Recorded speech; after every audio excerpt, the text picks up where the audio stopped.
Welcome, one and all, to the second episode of the Ace Attorney Investigation. Miles Mitchell. Today, well, basically what we're doing. Today, let's play the second episode. About 3 hours the first episode. Well, 3 hours the first episode. Anyway. Also, so I finally add a button to my Stream Deck, so now the BRB button can appear in just one button press. Anyway, time to continue on the Turnabout Airlines. So yeah, there's nothing else I could say. Honestly, I don't know how long the collection will be since it's basically 2 games. But from what I heard, I believe the anthology, meaning the trilogy of Phoenix Wright and Apollo Justice, are on sale. So this could be your perfect chance, because I got mine on sale. No, wait. Oh, wait, no. I got Ace Attorney and Phoenix Wright Trilogy and the Great Ace Attorney Chronicles on sale. Apollo Justice has to wait a couple of months before they go on sale, so yeah. Anyway, enough about me. Let's go and start the second episode.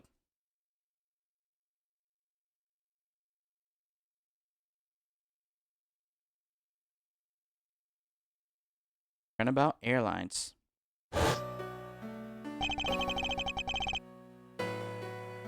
Order that from my office. The Return of the Great Thief, Yatagarasu.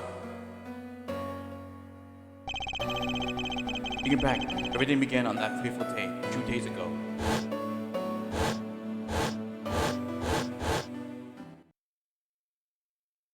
Two days earlier.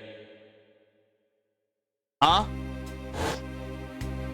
Oh, wine, glass, airport, plane, Go You Airlines. Yes, everything began up high in the air, 9,000 feet in the air to be precise.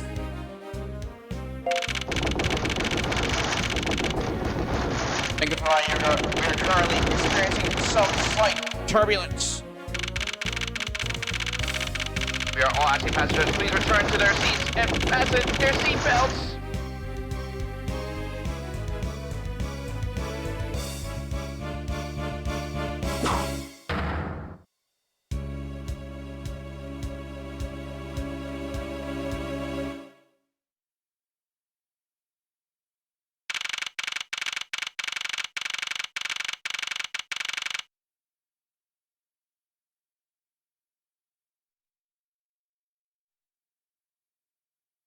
This is your streamer, Ryuki Style speaking. We're at March 12th, 6:13 a.m.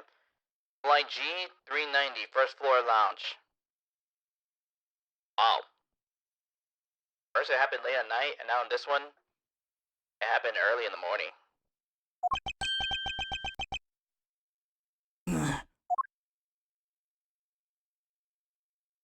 That's a nice animation. Gotta admit, nice animation right there. Why do I feel like I just woke up from a horrible nightmare?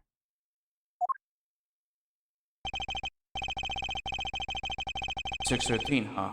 Guess I was out cold for about 10 minutes. Huh. Slight turbulence indeed." Ladies and gentlemen, we are currently experiencing some slight turbulence.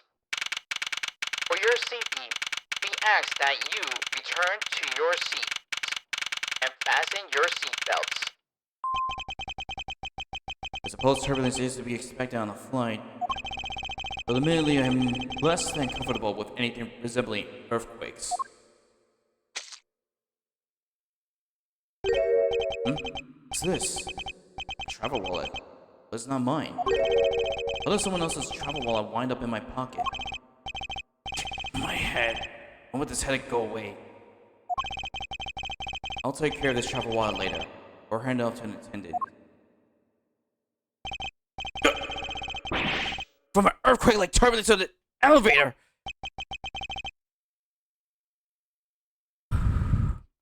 Remember, Ezra had a fear of earthquakes when he was little. He was trapped in an elevator and an earthquake happened.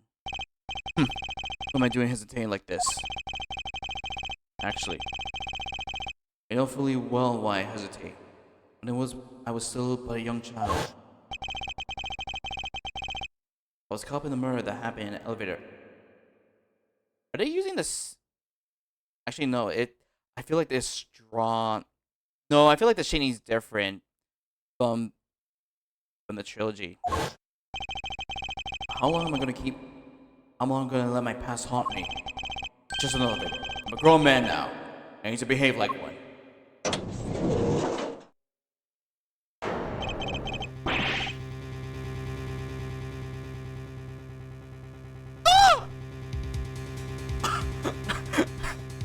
I.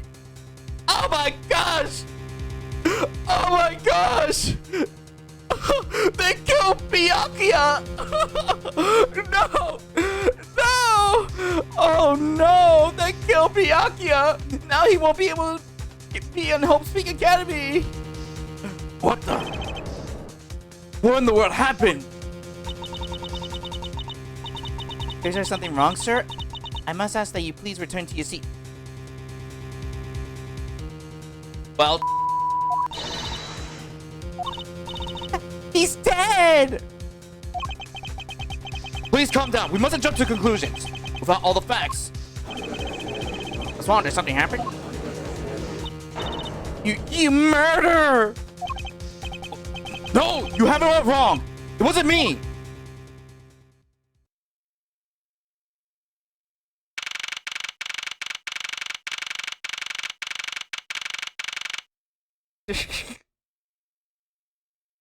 You guys see what's next to me? You see what I'm looking at?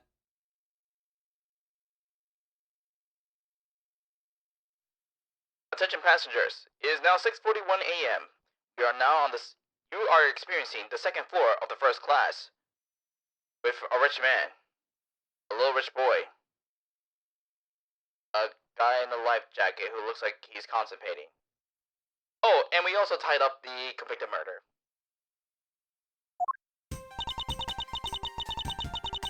Everyone, I'm sorry to interrupt, but I have an important announcement. I'm one of your flight attendants today. Rada Canario. Unfortunately, we just had a minor accident on this flight. In the accident, please don't treat us like we're stupid. I caught a glimpse and it was murder. What? Murder? What's going on with this flight? Everyone, please calm down. There's no reason to panic. This flight will stay on course and make its scheduled landing. We are still currently in the middle of a rough patch of turbulence. So until we are out of this area of turbulence, I ask that you please remain seated. But someone was killed, right? What about the killer? Let me off. Please, there's no need to feel threatened. We have already apprehended the culprit.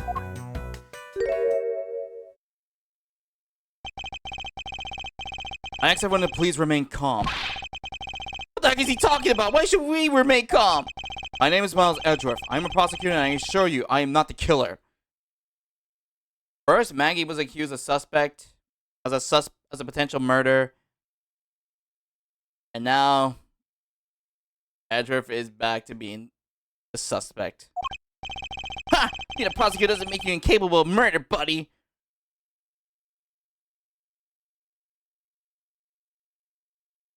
Damn it, he's right after all. He is kind of right.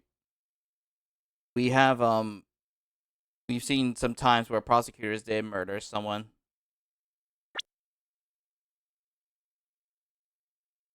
Well, let's take a first peek. Ooh.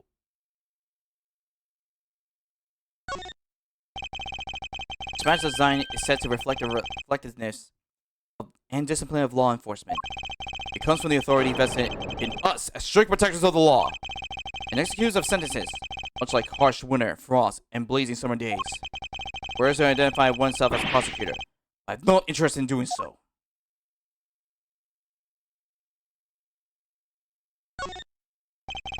Each prosecutor's badge is engraved with the number of his order in the back. Numbers. As if we're not humans on this inside like everyone else.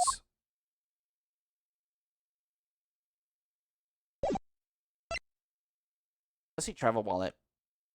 Oh, we can. Alright. Pick up on the floor in the front of the elevator. It isn't mine, so who is it? Crime scene note. Body found at 6:15 a.m. Inside the elevator stopped at the first floor lounge.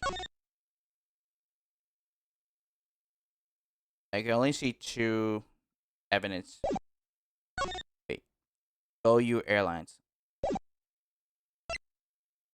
Details, meals, movies, and other service media. The Sky Magazine.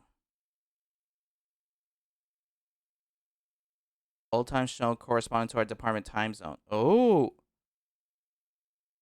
Oh, this must be the evidence. We got meals. All time zone correspond to our department. Let's see. 10.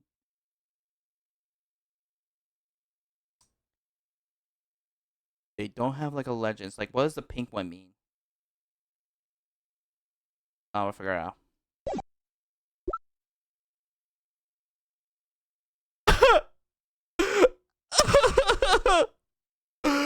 Oh, it is Byakuya.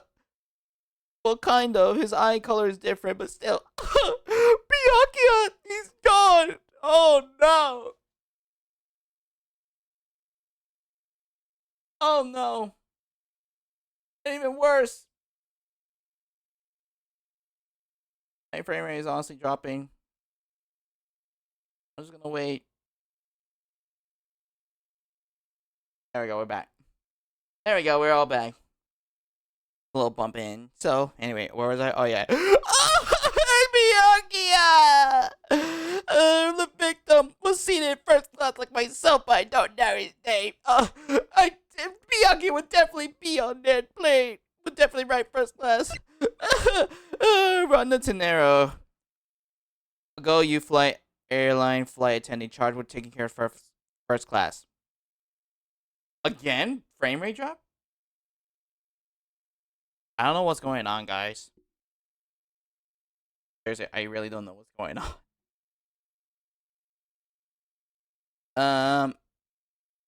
Alright, that's it. Now you listen here. I'm not the killer. I simply found the body. So you say, however, I'm sure that you are the perpetrator of this crime. I swear on my honor as a professional flight attendant. Oh, is that right? I know what I saw. And there's even very strong incriminating evidence to back me up. What kind of incriminating evidence is she talking about? We already alerted the proper authorities at our destination. Until we land, you will remain in our custody by the power vested in our captain. I'm very sorry, but please understand our situation. Your situation? I'm more concerned with mine and the direction it's going in. I'm about to sit idly while we get accused of murder.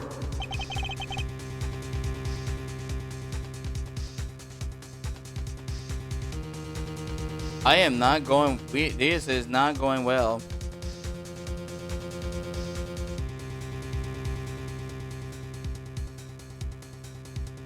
Internet is not going well today. I just saw it go down the second time. Anyway. It's Tenerino, is it? Yes? I was wondering if you might give me a chance. Let's see. A chance to do what? A chance to plead my case. And a chance to ask what you mean by incriminating evidence just now.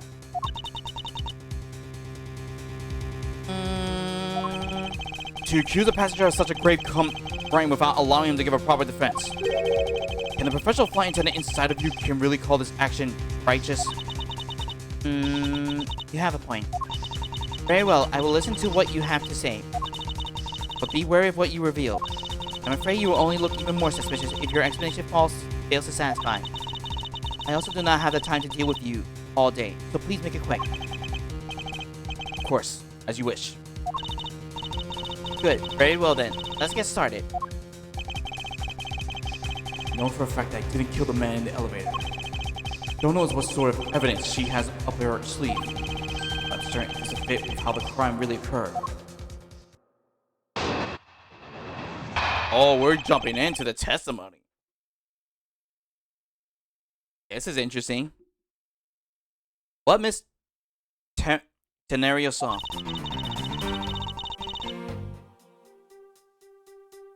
I just realized her hair is like square shaped. She tied her hair up in square.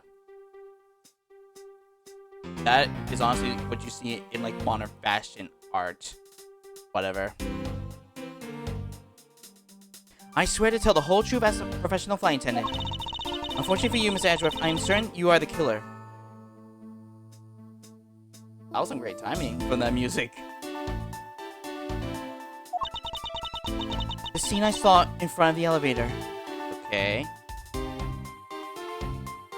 Not okay. I'm really sorry if frame rate is dropping a lot. I don't even know, like, if I can fix it. It was you standing there with fresh blood dripping off the murder weapon. Murder weapon? So if you would please cooperate, we'll turn you over as soon as we land. That's it? That's our evidence? I don't think you could ask for a more perfect witness testimony. Wouldn't you agree, Miss Edgeworth? Not really. It's hardly perfect when there's a gaping hole in it. There we go.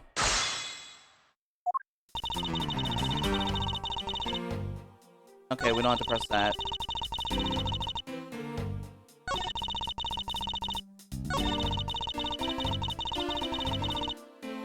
Hold it!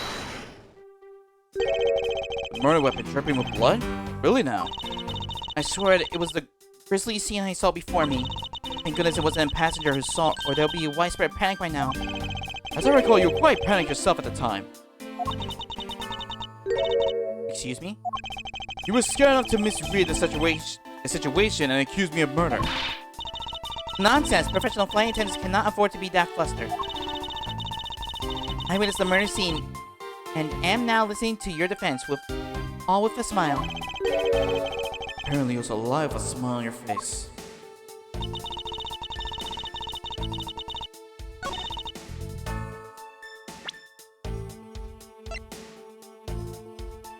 Objection! Miss Tenario! What is it with the yelling all of a sudden? Force of habit. Well, it doesn't matter. Miss Tenario. You say you saw the murder weapon dripping with blood. Is that correct? Yes, all that blood. Drip, drip, drip, drip, drip, drip, drip, drip, drip, drip, drip. Drip. Just recalling that scene sends a chill down my spine. Sorry, but your so-called professional flight attendant training has failed you. What? I'd like to direct your attention to this. Do you know what this is? First of all, Ezra, how you're able to show her that if your hands are tied behind your back? It's a travel wallet, right? But it looks a little big and bulky. The thing you saw me holding when I discovered the dead body in the elevator was this very travel wallet, Miss Tenario. What? Impossible! Now then, you still think that I'm the killer? Did I kill him with a travel wallet? But I saw blood dripping from the wallet. I know I did. As you can see, this wallet is clearly stained. But if you would be so kind as to take a whiff, I think you agree is only grape juice. Then. Wait, are they censoring it for? I mean, technically, wine is. You can make wine out of grapes. So, yeah, honestly, there's no point in me saying does you mean wine? That's right. You mistook grape juice for blood. The murder weapon dripping with blood does not, in fact, exist. No! Here, that should clear up that pesky accusation. Wait just a second. That is... I mean, even a wallet could be deadly if it was wrapped around something heavy. Ow. I demand that you show me what's inside, please. Trembling. And the tacked on please at the end. Sounds like I've got her. There's no need to look inside. Even you could tell from its appearance that it's light. No, I can't be sure of anything until I see the contents of that wallet for myself. He's a persistent one. I suppose we have no choice but to see what's inside. This scenario. You'll be so kind as to open the wallet and check its contents for me.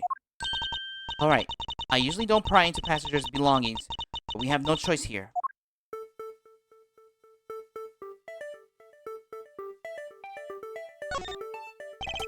Grape juice stains on the cover. True, it was I who dropped in the juice. However, I didn't do it out of ill intentions.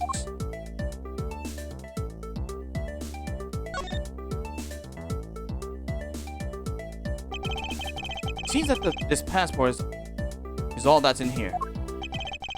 As you saw, there's nothing but a passport inside. This renders your wallet was the murder weapon argument moot. Wouldn't you agree? Please hear me out, Miss Ashworth. What is it now? Well, I was wondering, whose passport is it exactly? Can I take a look? Why not? I'm rather curious myself.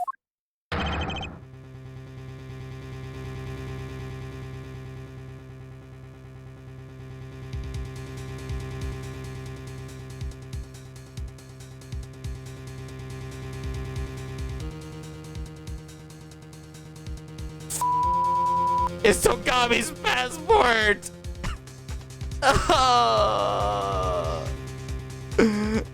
Oh, this is not gonna look good when we get to the class trial. This is like thought.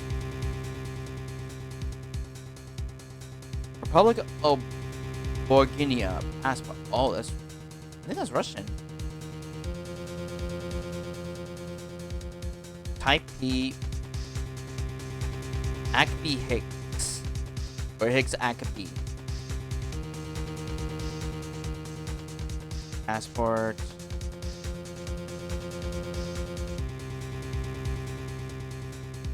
Gotta look at the numbers. Gotta look at all around. Just as I thought. This travel wallet belonged to Mr. Acme Hicks. Oh. Which makes it the victim's property. Mr. Hicks' travel wallet. Pick up on the floor in the front of the elevator. There's but a passport inside. You saw the victim's wallet, didn't you? How dare you? You said it yourself. You claimed to be holding this wallet in your hands when I found you. Perhaps I didn't misconstrue the wallet for the murder weapon. But it seems that I wasn't wrong about who the culprit is. Oh boy, here we go again. This scenario's logic. As you claim, the murder weapon is not the travel wallet. However, it is something you stole from Mr. Hicks after you were done with the vile deed. Kinda hard to believe myself, but your motive was very simple. You were out to steal Mr. Hicks' money, weren't you?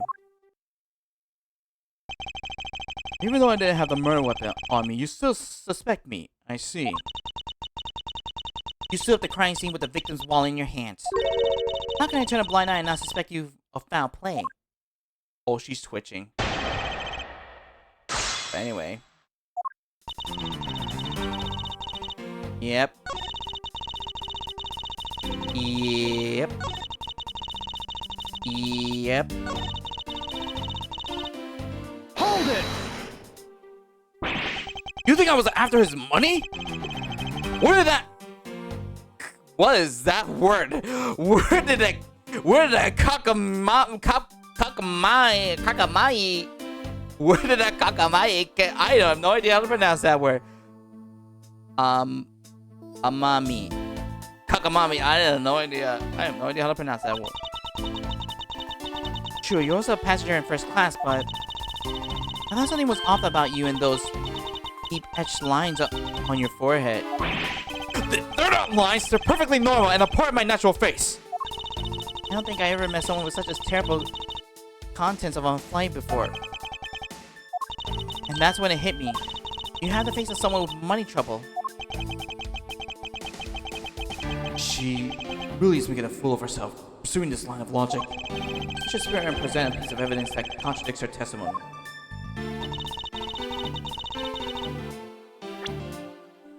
What is the evidence?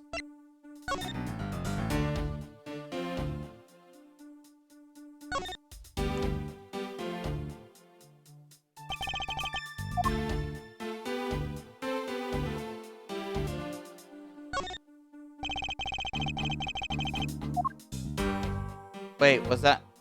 Oh.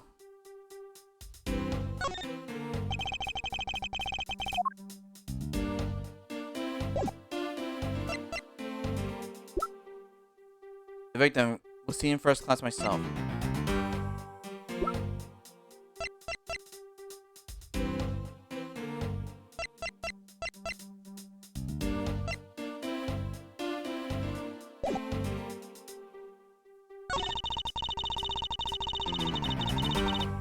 Hold it! You think I stole it? Yes, I'm very sorry to say it, and it wouldn't usually be rude. It must be said. I never thought I'd see the day, but here I am calling a passenger a thief. Maybe I should put on a serious face and say it more directly. I believe you removed the wallet from the victim's personage. It really doesn't matter how you phrase it. What I'd like to know is why you think I stole Mr. Hicks' wallet. Hold it! I don't think I have any sort of motive to speak of. I never met Mr. Hicks before, and our only connection is this one flight.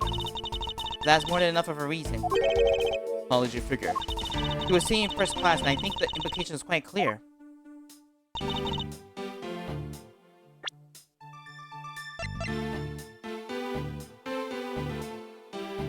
Oh wait, do I present this because it has money? It shows money. Objection! I wonder if I might get a word in, Miss Tenario. What is it now? Miss Tenario. I wonder if you noticed the contradiction within your own testimony. What are you talking about? It's simply impossible that the motive for this murder was monetary theft. One glance at the crime scene should have told you that. Ah, money. Well, but the scene would prove that the motive for the murder was not the money. Look. Money on the floor. Take that! It might direct your attention to the things strewn all over the floor. Ah! That's right. The floor is covered in bills and coinage. By your rationale, these were the very things the killer was after. I think we can assume that the wallet found during the victim's struggle was his killer. And I would think that the killer would have noticed something like money scattering everywhere. Furthermore, as you can see, there was no effort made by the killer to gather the money. But the wallet! Objection! Ah yes, the wallet. Or wallet-kun. If you have bought merch with your wallet, that is a true victim right here, your wallet. You will also recall that the only thing in was Mr. Hicks' passport.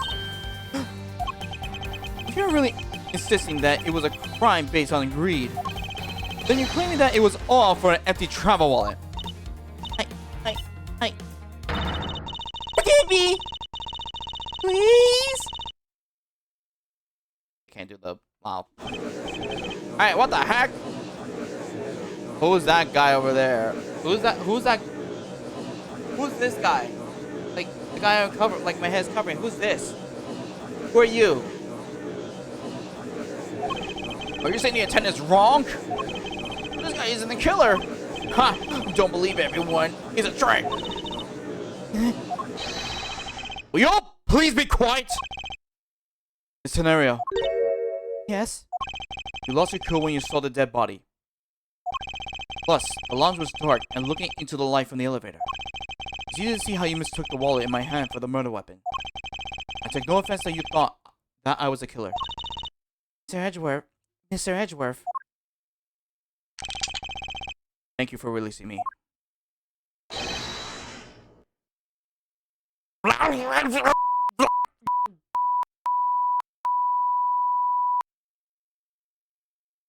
could do better.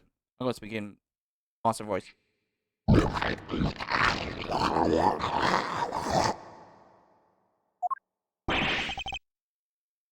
What is it now?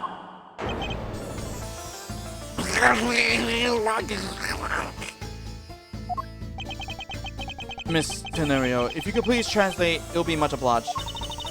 It sounds like Borginian, but I don't understand any of it. There's another attendant on this flight who... Wait, that's Borginian?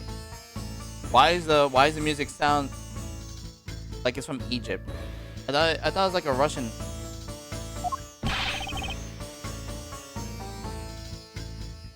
I said he's giving the roundabout. I don't require an interpreter. I speak English just well. See? You, the attendant. Yes, sir. I want this person to be under the arrest until we arrive at the airport. I'm gonna poke him. I'm gonna poke him and make fun of him. I'm gonna poke him and wait until he get angry. I'm sorry, sir, but what exactly are you hoping for? What is it you want? When you finish talking to the likes of you, please, I'd like to hear why you would like me to be held under arrest until we land. How dare you try to waste my time? You are the one who stuck your nose in my affairs. I want to spend at least one more second with my precious card. I have no time for other things. I know what you are. I see through you. Incident, yes, but I'm pretty sure that's how you say it in English. It's a bit. Well, I sure hope I'm not monetarily bankrupt. I don't think that's what you meant. I'm sorry, but I don't think I caught your name. I am Zinc LeBlanc the second. Wait. Zinc LeBlanc. Like junior. I should like the second. Wouldn't that make him junior?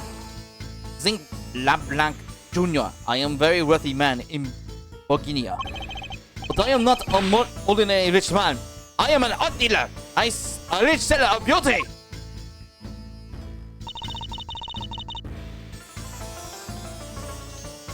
Mr. LeBlanc, what do you mean just now? Pardon? When you said that Mr. Ezra was giving me a runabout. I've had to explain? Unbelievable! I will say it once and only once. I do not have even a second to waste. Time is money, as they say. Yes, and yet you continue to blather on. I saw it. Yes, I saw it. I saw the victim go onto the elevator. Going down to lounge. It was exactly at 6 o'clock.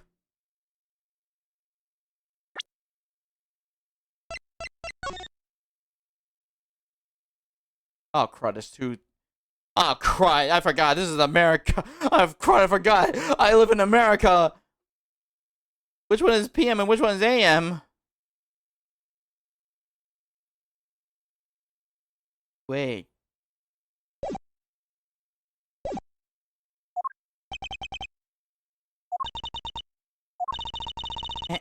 And what's the significance of that time? At 6, he says.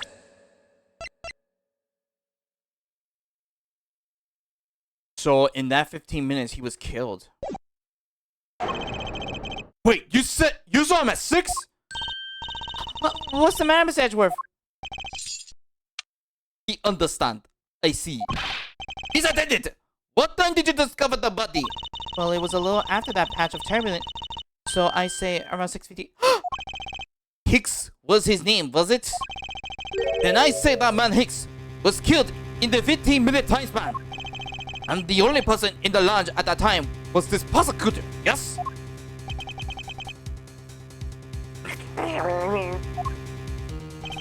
Yeah, I was in my seat the whole time. Me too. I was watching the movie and enjoying a fine glass of grape juice. Yo, you need to calm down with those liquors. You are really killing your liver. I was still eating. Still haven't finished. See? I'm gonna fast scroll.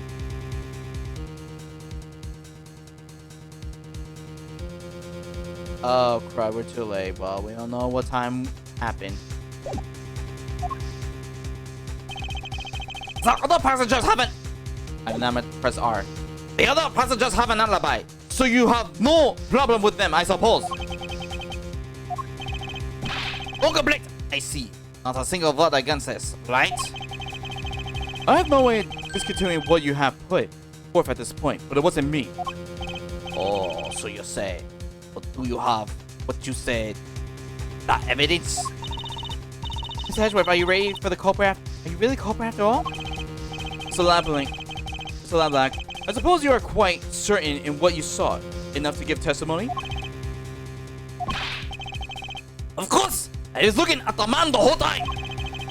He was playing with that annoying little, small machine the whole time. Machine? Yes! That's what you people call it in English, yes? This was making me crazy with the click, click, click, click. Click, click, click, click, click, click, click. How's that feel, huh? Does the clicking annoying? Huh, lab? Do you want more clicks? I want to make it bigger. Oh my gosh. My clicking is in my monitor.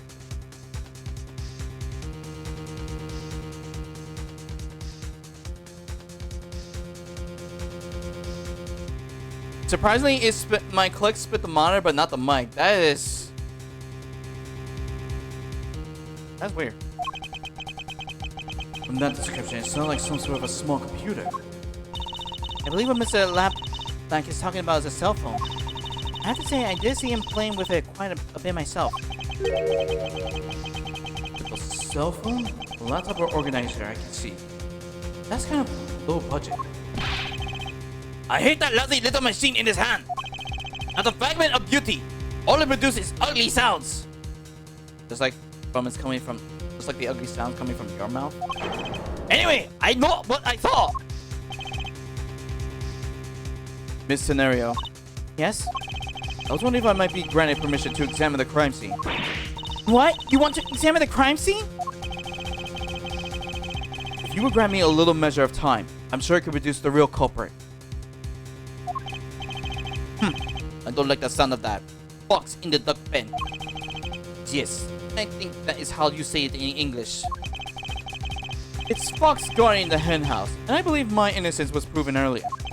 And if I'm given the chance, I can clear up all the remaining doubts. This scenario, if you wait until we arrive, there's a good chance that some evidence will have been destroyed by then. I understand. Let me see what the captain has to say. Ha! This should not be approved! Please, Mr. Lamblanc. In an emergency, all decisions are being made by the captain alone. Now, please wait here while I go ask the captain what to do. I'll be right back. You are not planning to erase evidence when you are doing your investigation, yes? Of course not. Ha! We will see. Mr. Edgeworth, you have the captain's permission to investigate the crime scene. What's he gonna do? I want to see his reaction.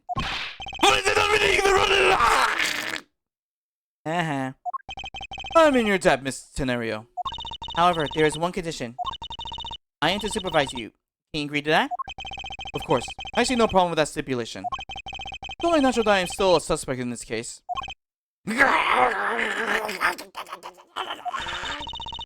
I take full responsibility and will watch Mr. Edgeworth's every move. I hope this reassurance enough that there will be no foul play. Now then, Mr. Edgeworth, shall we proceed? If you should need my help with anything, please feel free to use the X button to talk. It's time to head to the scene of the crime. But first floor lounge.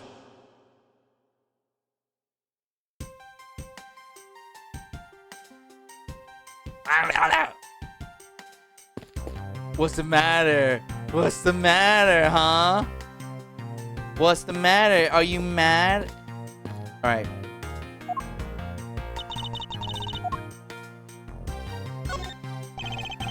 This scenario. I'd like to ask you about the investigation. I'd like to ask you about investigating the lounge. As long as you have the captain's permission, I can't stop you from looking around. If you could pass the message along, tell him I'm grateful for his spirit of cooperation. I will. However, please realize that you are still under suspicion. To be honest, I still have my doubts about you. Of course, I will take no offense. Do you really understand what I'm saying? Yes, barely. Do you pinky swear? Do you pinky swear you do? On your honor as a professional prosecutor? I pinky swear I do on my honor as a professional prosecutor. Well, I guess that settles that. I feel like my honor as a fan is slowly diminishing. Hey, look at my badge. Even if you show that to me, I still cannot allow you to feel rain. I'm sorry, but I must admit that I still have my doubts about you. Guilty to prove innocence. A wall. Crime scene. Sky magazine. Okay, none. Oh, 62. The North European Republic of Bulgaria. He said he's wealthy. RTO time says.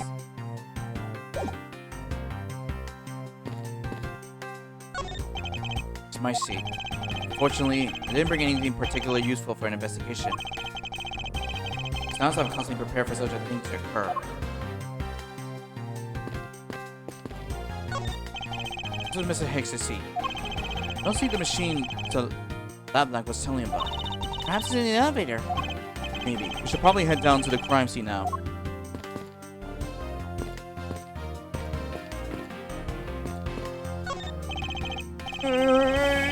Don't get near me, criminal. He said, don't get near me, you criminal. I'm not the killer, and I intend to prove that story now. Well, that's contrary to the facts. He says, but that's contrary. I can understand his English just fine. Thank you very much.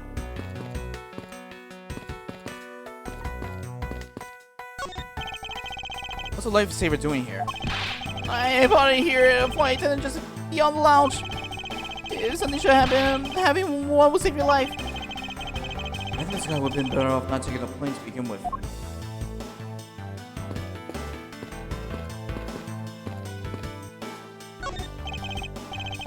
Name is how about another glass?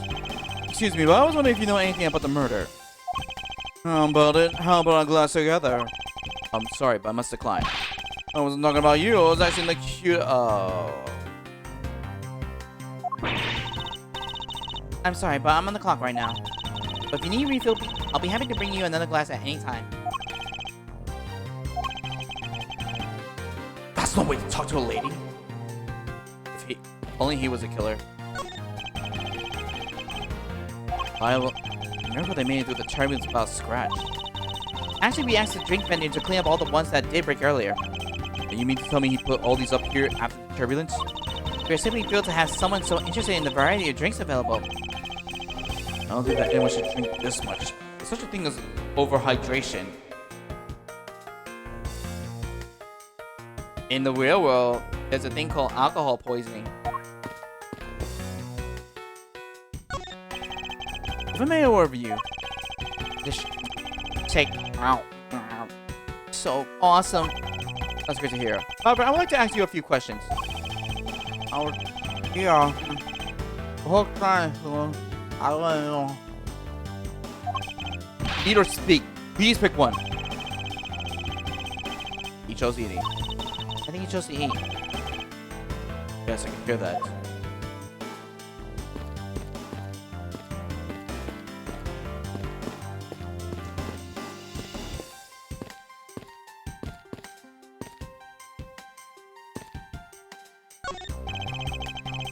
Lava seems to have protecting the gargantuan vase on the chair rather closely. It's admired his face though, isn't it? Yes, I dare say so as a professional attendant. I don't think there's any real connection between a piece of art and being an attendant. I'm not just any old attendant. I'm a professional flight attendant. as I thought. There was such a thing as an amateur flight attendant. Alright. All you have to investigate! Time should not be wasted! Precious is human time. Is how you say it, I believe. Time is precious. The movie poster for License to Love, Laugh, Pain, and Murder. That's a Yugo Airlines sponsored movie. Suspense, hard-boiled action, romantic horror comedy flick. Is that genre listing for the? Is that the genre listing for this thing? Yes, it's a movie that can be enjoyed by anyone because it encompasses all those genres. I can't even begin to imagine what the plot will be. We have to admit, it has to be curiosity, right? I heard the main strategy with this genre listing was to make people curious. Well, then consider the mission a successful one.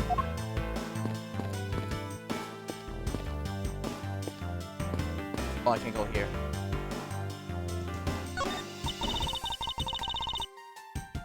How did you find your meal to be, Miss Ashworth? Come to think of it, I forgot all about it. I must have been asleep or something. Oh, I'm terribly sorry. Let me prepare you something right away. What are you apologizing for, Miss Tenario? I failed you in my professional duties by letting a passenger go hungry. Please help yourself. If you see anything in your fancy, feel free. I don't think I'll take my time later, after I solve this case. Thanks. Alright. Hi. At least in the emergency escape hatch. You can't go in there mid-flight. What's the probability that the criminal escaped through here? 100%. Oh, let me finish my thought. I'm 100% certain that you didn't. Oh, such a funny answer. The only complete thoughts need to fly. Wait. Excuse me, but may I have a word for you? You there!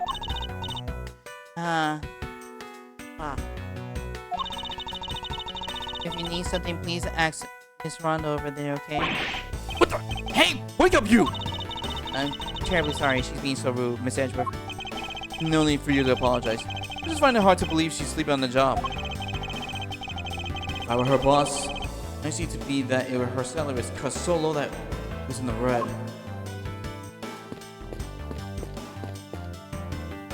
Alright.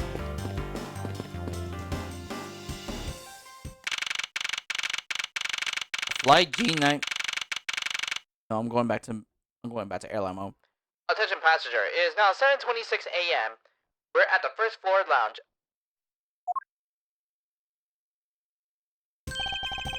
I want to thank you for your help back there, Miss Tenario. It was nothing. You should thank the captain for granting your permission. And just so everything is perfectly clear, I still don't trust you. Your standing with me hasn't changed one iota.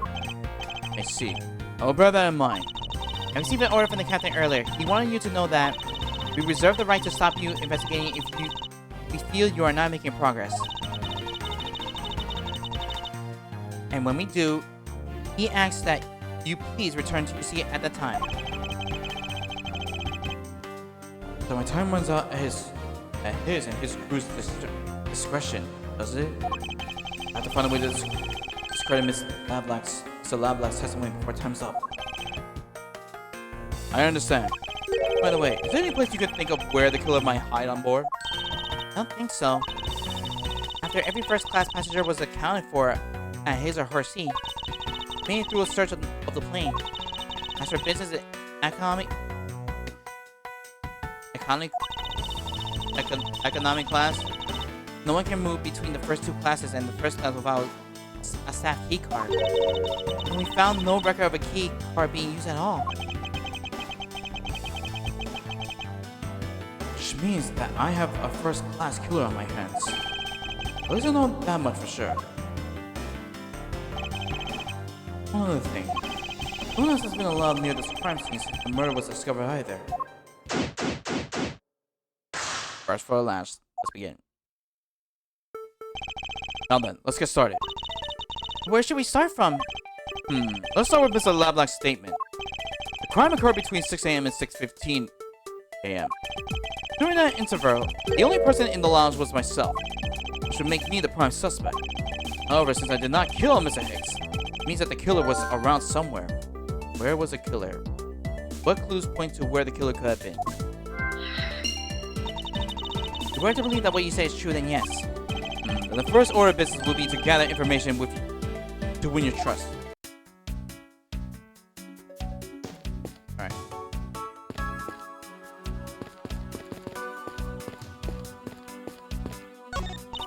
So leads to the flight attendant's room. Please understand that it's off limits to unauthorized personnel. This room is giving me off the scent of woman's perfume. I only think that perfume would smell great, however to me it simply smells. Do I have any interest in what lies behind this door? Perhaps we should return to the investigation, Miss Edgeworth? Miss Edgeworth? Sorry, I spaced out for a second there.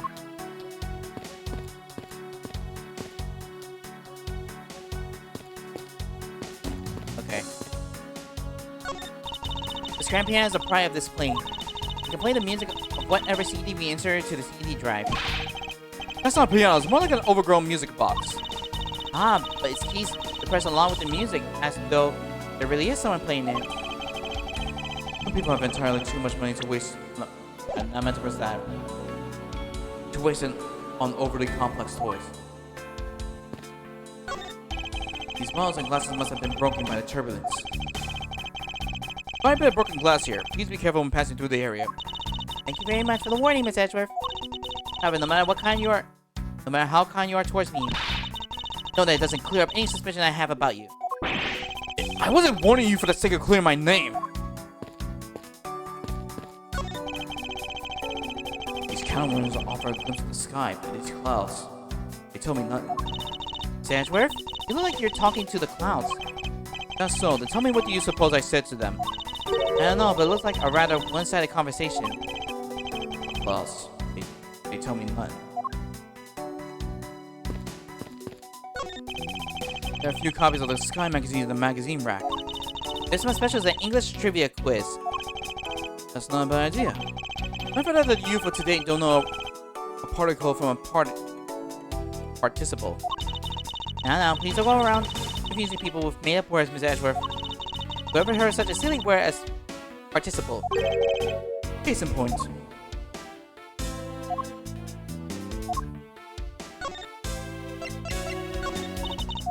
Okay, so I can't show her anything yet.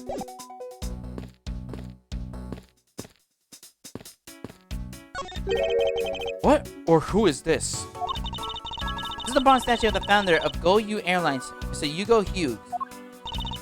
One on the left is when he was in his 40s, and the other one of him in his 80s. The magic age over all those 4 decades must be maybe I need to swim more. Wait. Oh, okay. Stop over chair. You're another victim of turbulence. Oh no! Look at the great juice stain in the back! It may not look like it's... Sorry for studying. It may not look it, but this chair was extremely valuable. Was it? Yes, it was used when the Rocker Pals came toward this plane. The Rocker Pals leaders sat in the very chair. I'm sorry, but what are these Rocker Pals? I can't believe you never heard of them. They're all the rage. The Rocker Pals are an extremely popular international band. They added the Pals part as they became more popular, especially among teens. Ah, that explains it. I'm not really one for the music of today. Maybe I should ask Detective Gumshoe about them later. On second thought, I can't really see how confusing the competition will get. What are you talking about? They have pals! And Gumshoe says pal. Fast as a candle thrown into disarray by the turbulence. It's been a while since I've seen this big of a mess. Extremely embarrassing. But I thought it was an earthquake for a second. And I frankly started searching for gas valves to shut off. I guess shaking off the plane was bad enough to be mistaken for a real earthquake. But I would know since I was unconscious for most of it.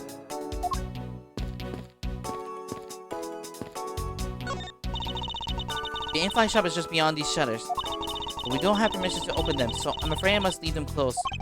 There still must be clues to be found here, in the lounge. I must remain ever vigilant.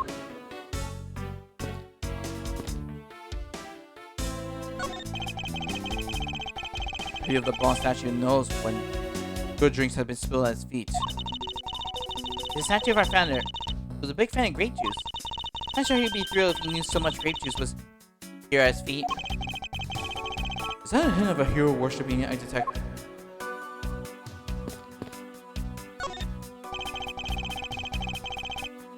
Interesting. There's a spilled grape juice in front of the elevator. I assume it was spilled during the turbulence. We got footprints. Oh, we must clean that up, or someone might get hurt. Listen, Miss Edgeworth. I found some very important evidence. Important piece of evidence in this scene. Footprints. What is it? They're a little smudged, but I think we can both agree that they're a set of footprints. There's some spilled grape juice on the floor in front of the elevator. So you think? Yes, these belong to our killer. Oh, then maybe we should check the shoe size of everyone in first class. I don't think that will be any help to us. Unfortunately, the prints are too smudged, which will make it hard to get a definitive match. Oh, I see.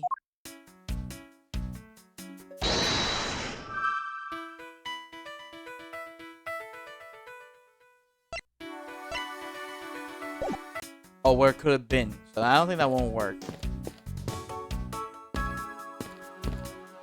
Okay.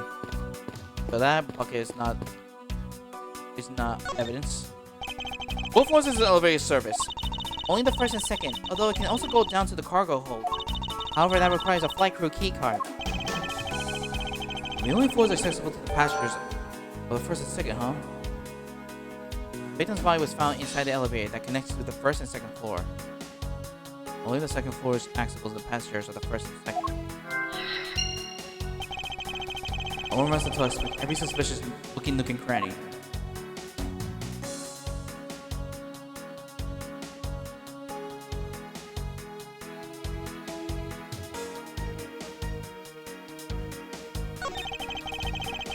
One was hanging off of this lanyard.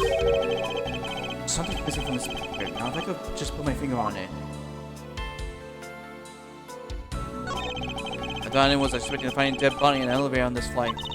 So Mr. Hicks, he's really dead? Yes. She's trembling, although I can't fault her for that when there's a corpse right there. Mr. Hicks, if you're really dead, then please answer yes. I see she's over the trembling now, although a new symptom seems to have appeared. Anyway, I should focus on the victim's body. Let's see. Swell in the back of Mr. Hicks' head. Could this be the cause of death? He appears to be struck very hard. What caused it? We already know what caused it. Even his glasses are broken. Ooh, the victim's glasses are broken. Were they broken during his murder?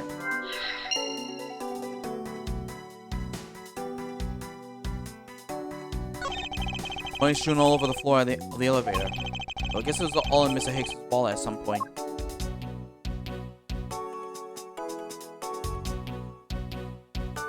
Wait. I thought that was a big owl. Who's this sinister looking figure on the floor here? Oh, that's the piggy bank of our company mascot, Captain Ugo. It's just one of the many pieces of merchandise we sell at our in-flight shop. This bank is a limited edition, and it's also popular that we're down to our last one. You have an in-flight shop? Yes, it's just beyond the lounge to the right. The shutter to the store is closed at the moment. It was open the whole flight up until Mr. Hicks' body was discovered. What's going on here? Could that have been the murder weapon?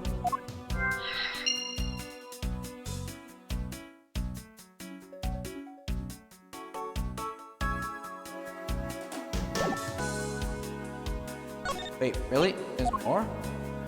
Wait, what am I missing?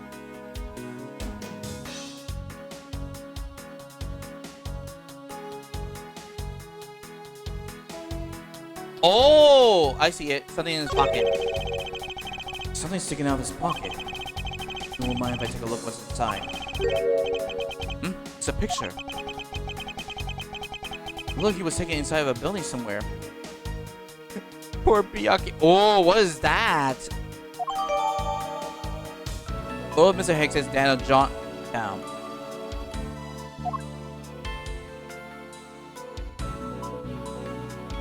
Oh, now we can deduce. Oh.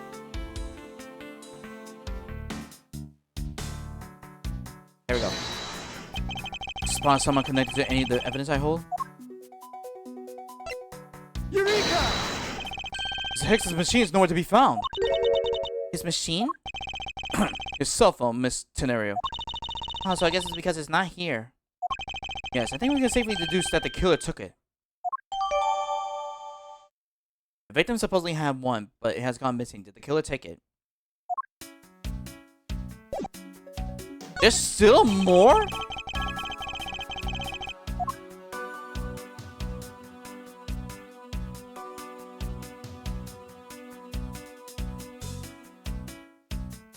His shoes, his hands.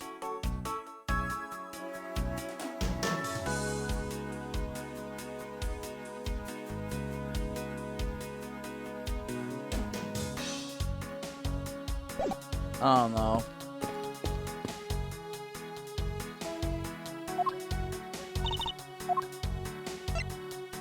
Okay. Did you notice anything? I was wondering whose footprints those are next to the elevator. I say the killers, wouldn't you say? Even if they aren't, I'm sure there are other clues to solve in this case. Oh, maybe there's other clues waiting to be found in other places. Come now, Mr. Antwerp. Let's go find them together. A word of advice. Nobody likes a credit thief, so stop stealing my lines. I was wondering if you noticed anything, Miss Tenario. Yes, I can't help but notice the sad atmosphere in here.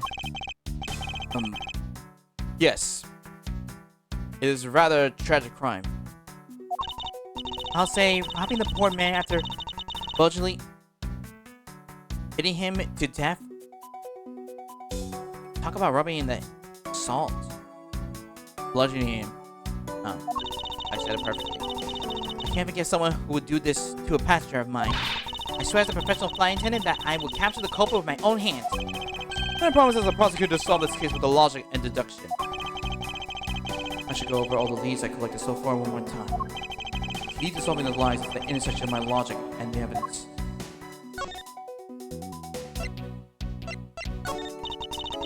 Okay. Profiles. Wow, we can't really present anything there.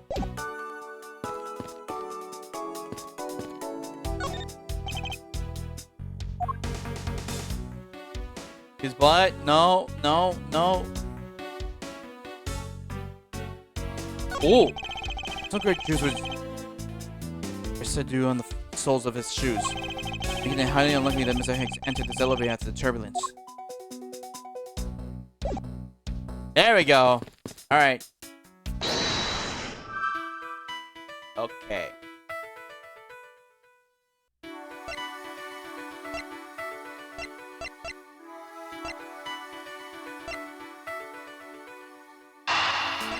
No, the murder weapon. Let's connect them. A statue of blood lying next to the body of a man who was beaten to death. Oh, Mr. Antwerp, I think I figured something out. Yes. What is it? The way the blood is on this, it looks like it matches up with the wound on his head.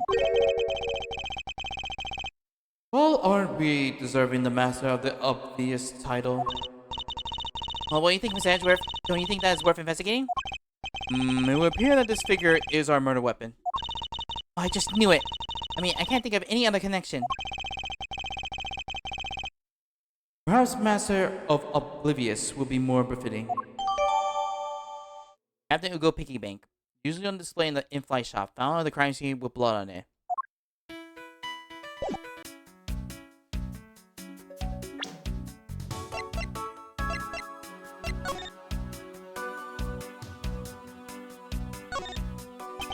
I suppose this is where you insert your coins. I have to say, for a piggy bank is made rather well. So well, in fact, I'm not sure there's a way to take your money out.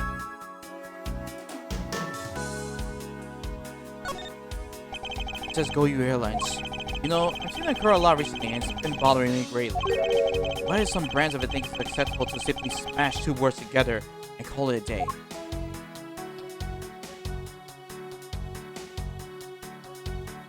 Alright, only in the blood. There's some blood on one of the corners. Could this piggy bank be the murder weapon? Jeez. Alright, I think that's it.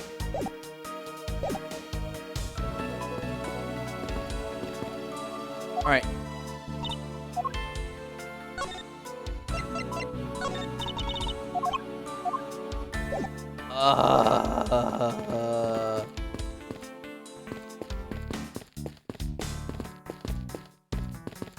Alright. I guess we gotta do more logic thinking, so...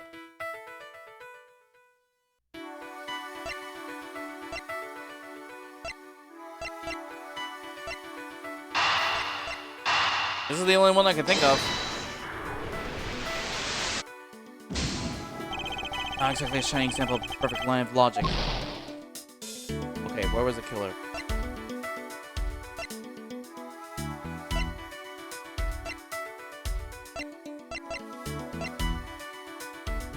The elevator? Oh. True. There wasn't anyone else in the lounge other than myself right before the turbulence. The killer was in the elevator along with the victim. That's a different story. In the elevator with Hicks. If only I could prove that the killer rode the elevator with Hicks.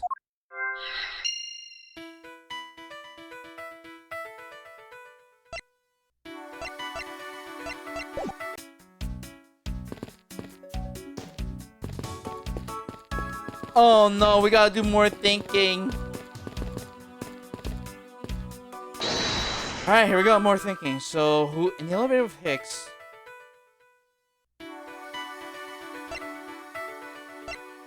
Maybe I can prove the broken glasses. I don't think it connects yet. I have it! I'm sorry, but I don't understand, Miss Edgeworth. I can prove that someone other than myself was here around the time of the murder. What? Really? Yes, it's rather simple, actually. The proof is in the pudding, or rather, the grape juice in this case. These footprints here confess to me this very fact. As someone exit the elevator alive, seeing as how the victim is dead, that would mean a second person. Couldn't the footprints be from Mr. Hicks himself? Ah, but if you take a look at that victim's shoes, if you can see the soles are spotless. Which means... Mr. Hicks wasn't alone in the elevator. In fact, it's quite the opposite. It was actually one other person inside the elevator. Spilled during the turbulence. Looks like footprints and something being dragged. Investigation complete.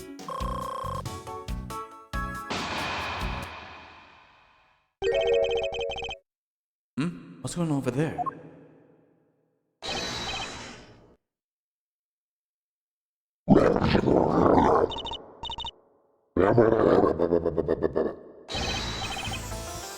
Unforgivable! This is unforgivable! Do you understand what I am saying? The movie is late! It is the same level of bad as if the plane arrived late! But the movie... What? I will not talk to you anymore! You're just wasting my time! What's the matter, Mr. LeBlanc? If there is no emergency, please return to your seat, sir. Do not tell me what to do! I need not to sit down. Hey, Mr. Prosecutor. Do you prove you are innocent yet? If you would like, I will prove my innocence to you right now. What? Nonsense! Are you saying my eyewitness testimony is mistaken?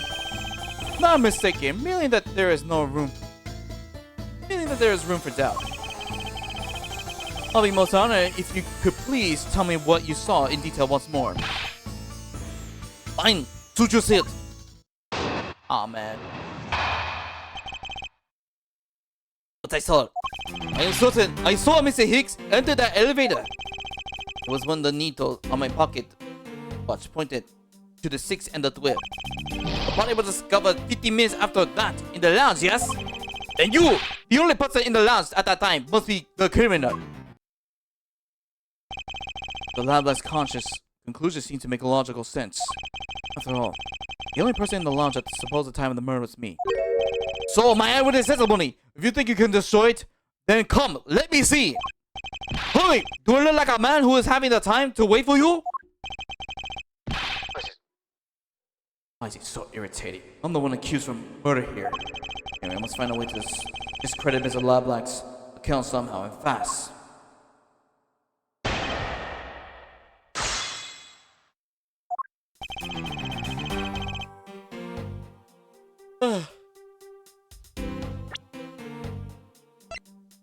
Oh, we can't. Alright, we only got the elevators. We can't use any includes. We can't use profile, so. Okay.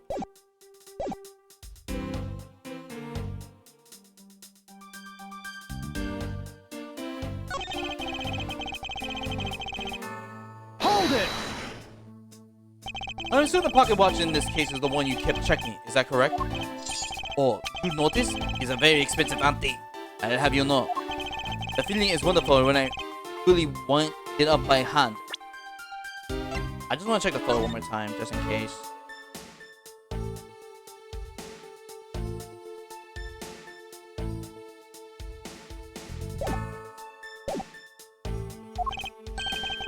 This looks very well designed and quite classy. I will have it to charge you if you want to touch it. That's quite alright. Let's continue with your testimony. What a cheap man you are! Now return the time you wasted back to me! And we must. I saw Mr. Hicks at the elevator 6 o'clock. Yes?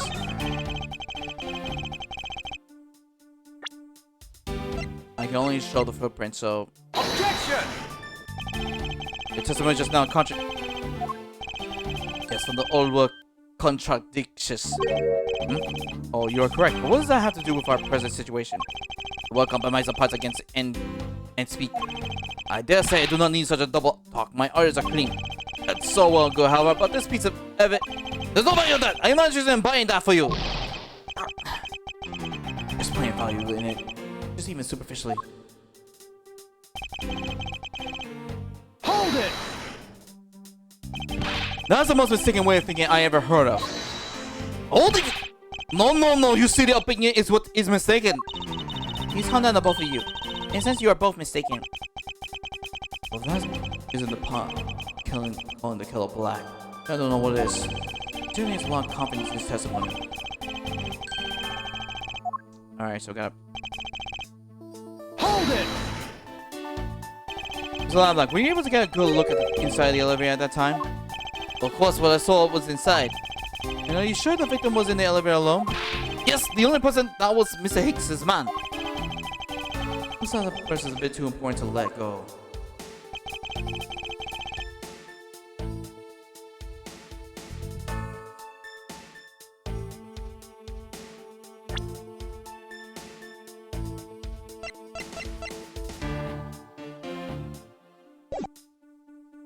Hold it! Was he really alone? Of course I did. I will even bet one cent. Wow. That just shows how much he doesn't. A cheap answer for a cheap testimony. But that's how you want to play. I'll happily take your 1 cent.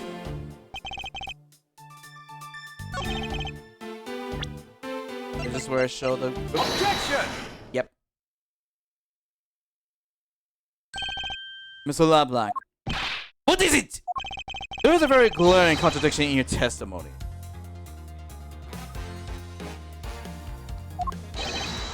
What do you mean? Please take a look at the area in front of the elevator. There, at the spilled grape juice. Yes, and? What do you mean you also spilled it with the blood? I almost spit on my Switch. No, it spilled itself during the turbulence. The interesting thing here is the set of grape juice. Footprints. Footprints? Yes, the ones that leave from within the elevator out to the lounge itself. It's something that proves that someone other than Mr. Hicks exited the elevator alive. There must have been another person in the elevator with Mr. Hicks. Now then, I'm done playing games. Why don't you tell us the truth?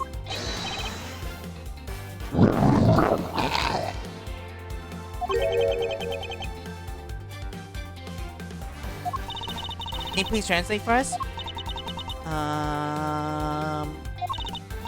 No way. That's totally impossible. I guess is what he said. No way! That is totally impossible! I know there was no other person in there. I saw it with my own eyes. If you want to know what I think, Mr. Edgeworth, I don't think Mr. Lablack is lying to us. Well, she's right. It doesn't seem to be lying. Then what does it mean? What about this contradiction? Mr. Lablack, please just once more will you recall the details of what you witnessed for me? Why is he sweating? Why is he sweating? Why is he sweating? I was very upset when Mr. Hicks passed by my seat. I've only checking the time, over and over again. I happened to follow that man with my eyes when he passed me. At least, I saw clearly into the elevator he was entering. I swear there was no one else inside. No one! Lablack, if you please calm down. What? Dare you to have issue with my eyewitness testimony? No, please forget what I said. Yeah, my voice acting. Yet again, he doesn't appear to be lying. But I can't let his testimony stand as truth.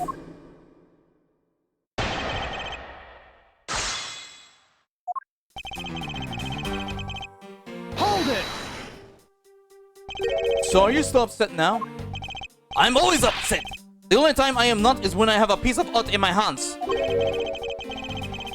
It's surprisingly easy to believe that about him. But I was even more upset when Mr. Hicks walked by me. I was always checking the time over and over again. Hold it! Why were you so attentive to the time? Because something unforgivable was happening. Come on, think of it. You were yelling about something unforgivable earlier. I was giving a complaint to the attendant about the movie starting time. Return back to me my time and money. You understand the point? Movie. She's talking about the in-flight one that's mentioned in the magazine. So many of the planets start time. Interesting.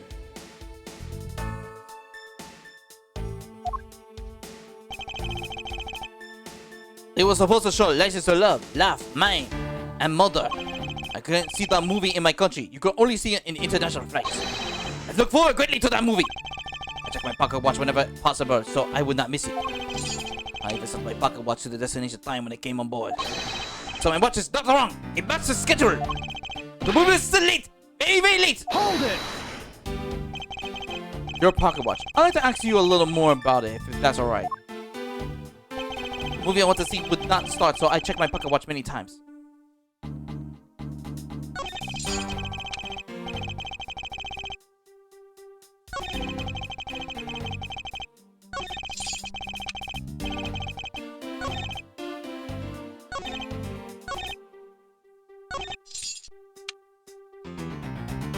Hold it! I want to press more. You sure about that when you just testified, Mr. Lablack? Yes, of course. I'm very busy, ma'am. I'm really busy when I land.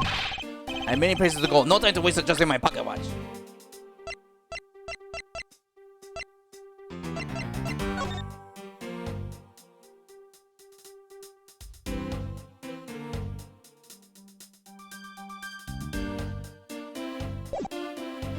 Interesting. I see. That's a very valuable statement you just made. That to me all you want, but you will not get 1 cent out of me. Wait, what did he say?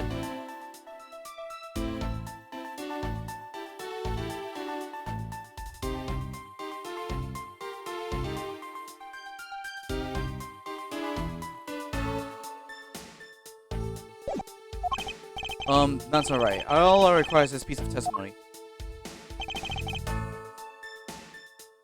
Hold it! I'm so... neglect. Hold it! Even if it only happened, I did not miss a thing. How can you be so sure? Just because. I would appreciate if you didn't take my life so lightly with a simple just because.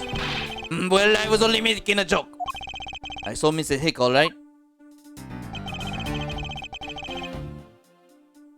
Hold it! Is it possible that someone was hiding inside? What? You dare assault me? I have belief in my eyesight. I look for art to sell. I am often told to have a great sight for the arts. I think the phrase you were looking for was great sense, although that's debatable. Isn't it possible that someone was just outside of your line of sight? You're persistent. I tell you, look clearly. Hold it!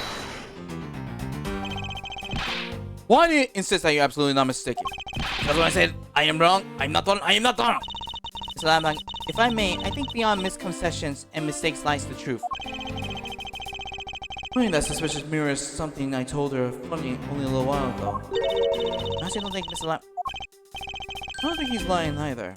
But I think he might be mistaken about something.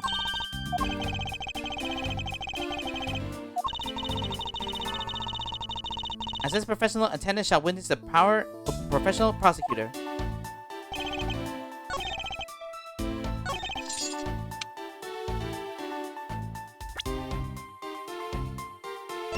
I'm gonna go with the magazine. That's the only thing that is closest to time, so... Objection! Yep.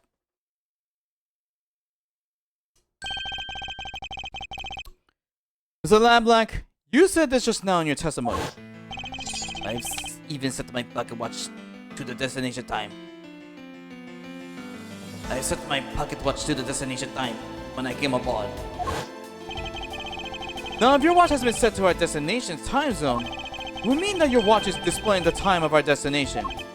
Yes, and the correct time is worth its 6 cents. I want you to take a look at this. If you believe this Sky magazine, clocks on this flight runs accordance with the time of our departure time zone. Oh, I see it. I see the line. All times shown correspond to our departure time zone. Of course, the movie schedule was also created with that in mind. Miss Tenario, for confirmation's sake, what time zone is this flight aligned to right now? Well, we made a short stop at transfer point. That's right. It was in a small Asian country, the Republic of Zhangfan. But we didn't readjust our onboard clocks at that time. So right now we are still running on Borginian time. Oh my gosh, prescribed.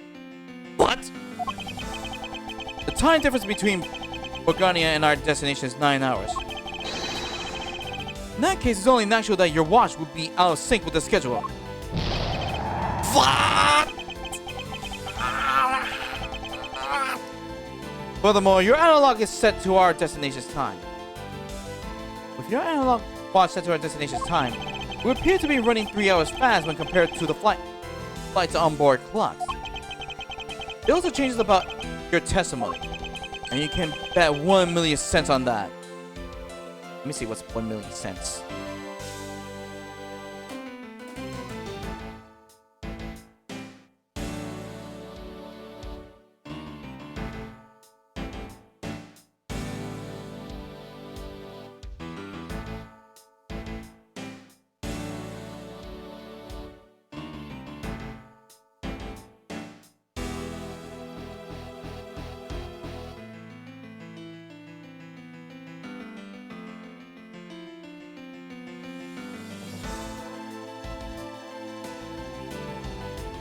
Okay, I just want to double check. So I did the math, and it's apparently $10,000.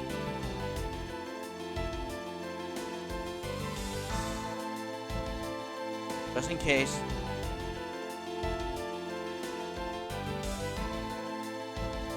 Yep, $10,000.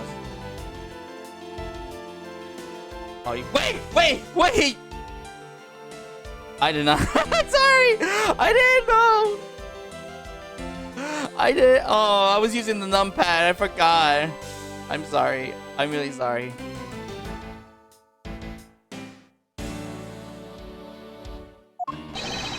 In this light of the misinformation, it means you saw Mr. Hicks 3 hours prior at 3 a.m.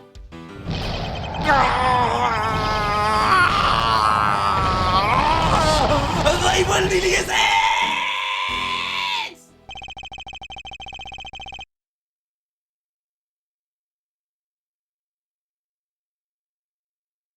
This should clear up all the remaining accusations. So this basically widens the time frame for the time of death, right? Yes. Because Mr. LeBlanc saw the victim enter the elevator at 3 a.m., it means that the time of death will be anywhere from 3 to 6:15 a.m. The question now is, where was Mr. Hicks during that span of time? And what was he doing? I got something to say. Who's this? And you are... Oh. I'm Cammy Billy. I'm a flight attendant. And what is it you wish to say? Well, I think your story is a little different from how I remember it. What do you mean, Cammy? I saw Mr. Hicks sitting in his seat at 5 a.m., you know. What? How can you be so sure of that time? Oh, that's right. He pushed his call button while we were parked at the transfer point. At the stop we made for refueling and cargo transfer in Zhangfa, correct? Let's see. Present for our readers superb class shoes to 10 of our lucky readers. A message from Captain Ugo. This flight will be making a brief stop to refuel and transfer cargo in the Republic of Zhangfa between 4 and 5 a.m. We ask that all passengers remain on board at that time. Thank you for your cooperation. Yeah, so it's 4 to 5 a.m. according to our clocks. And during that time, did any of the passengers leave or did any new ones board this flight? No. Not a single person got off or on in Zhangfa. What about the flight crew? The few who were handling the cargo transfer might have temporarily gotten on or off. But eventually everyone, including Cammy and myself, came back on the plane. So basically, I can assume that no one left or got on since our initial takeoff. Interesting. I should keep that in mind. Refueling Zenfa. Yeah, and I answered his call. I can tell you Mr.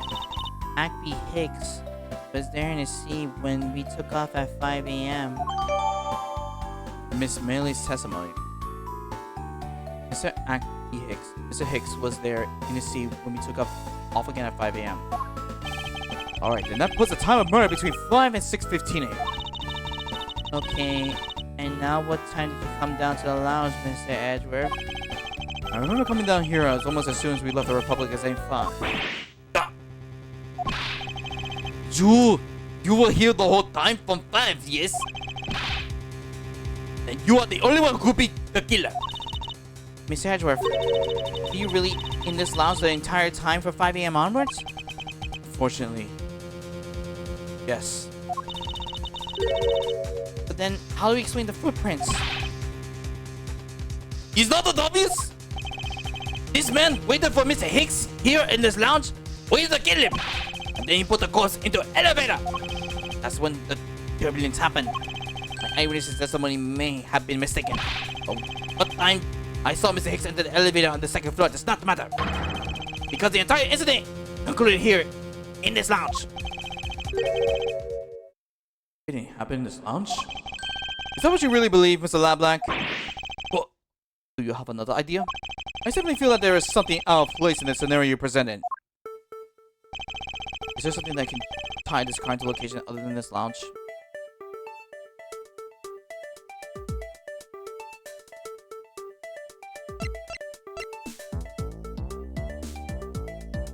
Take that! Murder weapon. This little piggy bank is sold at the in-flight shop. It is sold there and only there, and is not displayed here in this lounge. How then did it find its way here? Don't you find that a tiny bit suspicious? Such a trivial point. It only means you prepared it, taking it from the shop first before coming here. It doesn't prove you are innocent at all. No, is there no way to win with this man? Hold it. If I may, What is it? you see, well, it's just as Mr. Edgeworth says. Oh? Why do you know this so well? Well, it's just that piggy bank was there in the shop. I saw it with my own eyes. And when was this? It was maybe around 5:40 a.m. Isn't that just before we hit the patch of the turbulence? That's right. You were in the shop just before the turbulence? Yes, I was. Come to think of it. Scenario when I found the body. I believe you came out that door. Yes, I did. What is beyond that door? That's the flight attendant's room. Then You were on the first floor! Yes. I had to do something at the shop and in the flight attendant's room. So I went to the shop first and then to the flight attendant's room. Are you saying you passed by me at some point? Yes, you seemed really into the issue of Sky magazine you were reading at the time. I don't suppose you noticed me walking by. I vaguely recall someone walking by, but I didn't take note of who it was. Anyway, the piggy bank was definitely there at the shop when I went there. Why did you go to the shop in the first place? I went there for a work-related matter. What you say? Yes, the upkeep of the shop is also one of my responsibilities. Why did you not say anything about that until now? Is what I want to know. In any case, I believe it's clear that the shop needs to be investigated as well. Shall we head over there then? What is it now? Aren't you forgetting something, Miss Rhonda? Don't you need the captain's permission to check the shop? No, I haven't forgotten. I have already asked him for permission to search the entire place. I think we are right. That's weird. What is? Well, I just talked to the captain, see? And he said that he didn't give you permission to do anything like that at all. What's the meaning of this, Miss Tenario? You mean she's lying? Go ahead. Admit that you are. You said that you have permission to search all over, but you don't, and yet here you are. You flight attendant! What are you trying to do? Pull the sheep over us? The captain's calling for you, Miss Rhonda. Oh, but don't worry. I already got permission to search the shop from the captain. See, unlike you, I do things the right way. Scenario, why would you do such a thing? Please excuse me. Looks like I get to be in charge now. Please go back to your seat, Mr. Lablack. Now then, Miss Edgeworth. You will follow me, I'll be your guide from now on. Something about Miss Scenario that has piqued my curiosity. Right now, investigating the in-flight shop is my top priority.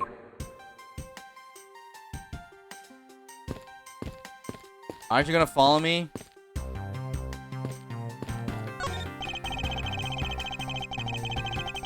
Tell me nothing. How's all the time for me standing here making these solid? Should be hurrying to the shop and investigate.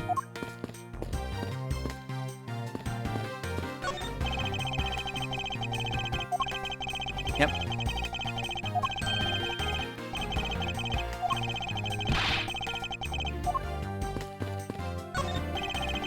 Seeing which way these prints are pointing. It's like the killer went into the shop.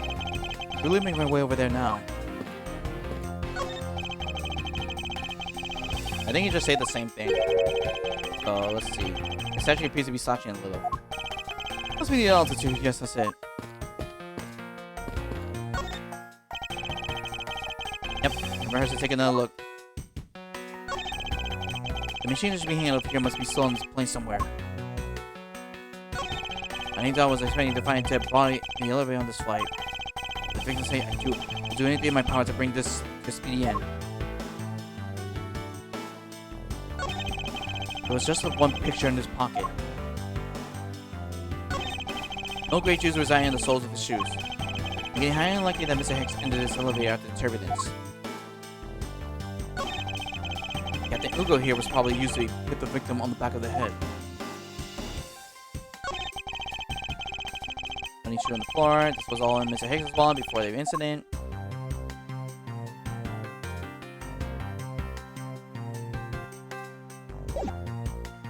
There's some more! What did I forget?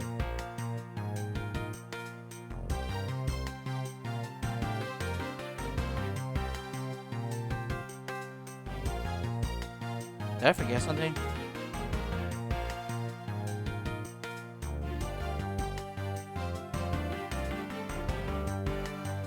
Oh. Blow on the back of Mr. Hanks' head. Could this be the cause of death? There we go. Double chair, yeah, another victim of turbulence. There's something running up. None of. Oh, Rocket Pause.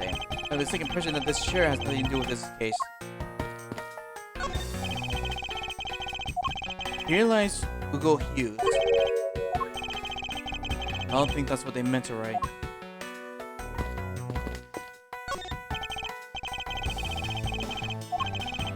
I didn't know Ezra played the piano. Might be a bad idea to brush up a bit after this time. Of course, that's couldn't teach you on the outcome of this case. Time to get investigating.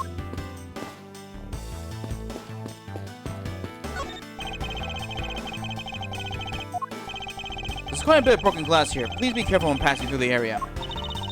Did you say something? I said there's glass here and to be careful. But why? Obviously common sense did not even register. There's a blip on this girl's radar. Mr. Edgeworth, that's the attendance room. Please excuse me. It was a simple mistake. You made a mistake, didn't you? Why don't you just come out and say it? That's exactly what I just said. I made a small mistake. Don't laugh while I'm talking. Weren't you going to the in-flight shop? Of course, I still fully intend to. Okay, well the shop is over there. Don't forget now. Alright, what do you want? What in the demands? You better hurry and bring me some evidence. You can just wait a little longer while you're looking into the shop. Don't number the birds before they are born. Don't number them. What? I have no idea what he's trying to say. Don't count your chickens before they hatch, perhaps? All I ask of you is your patience and cooperation.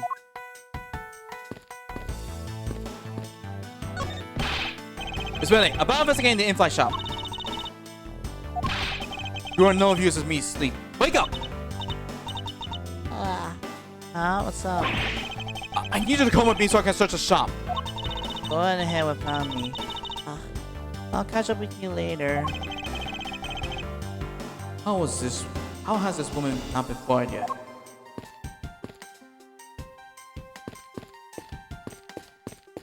Here we go.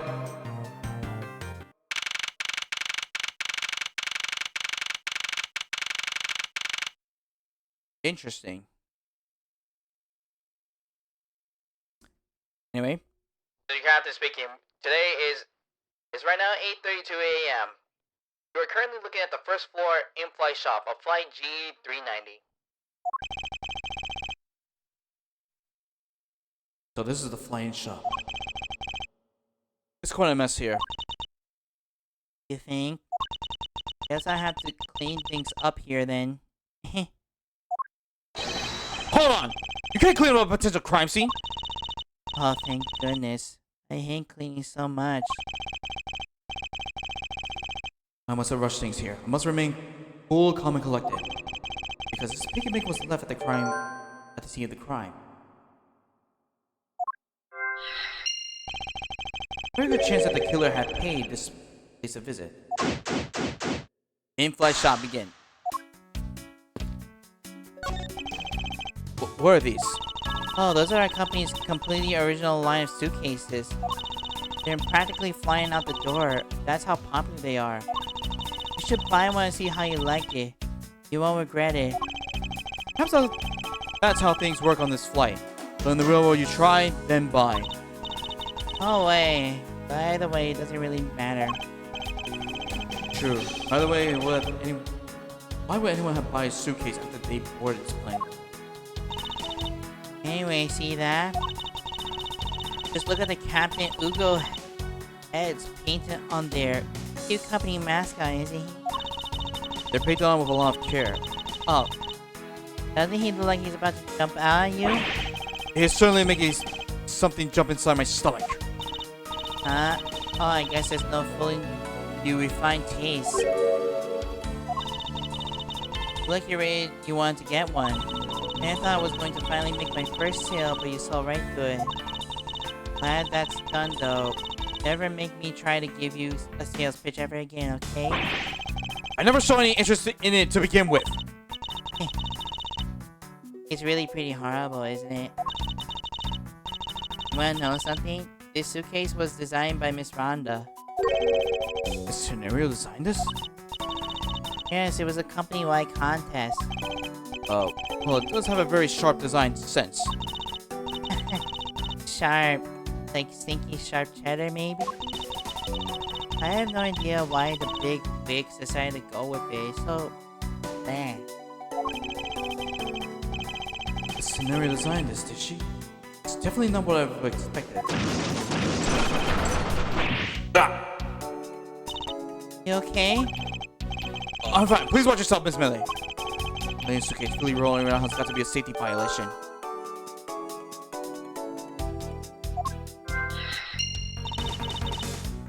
Here, I put it back.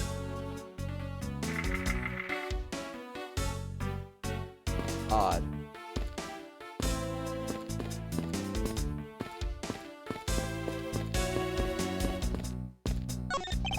Beautiful flowers and a beautiful arrangement. Feel clenched just by looking at them. Oh, you're kind of stepping on a few of them, you know, Mr. Edgeworth. Oh, excuse me. Wait, what's this?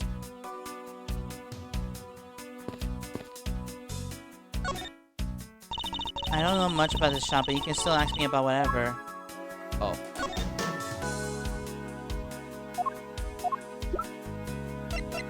Cammy Mealy.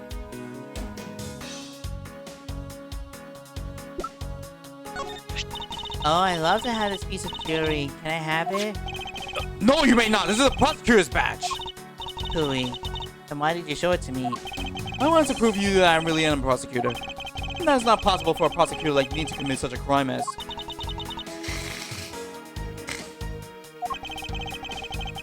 I see I was just wasting my time with Cousin Hera here. So what is that? Are you going to give it to me? Oh, but I'm not supposed to accept any presents. Unless they're really worth something.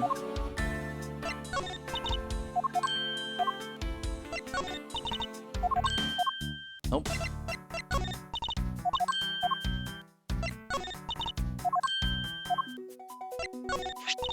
Miss Rhonda said that this piggy bank was in the shop, right?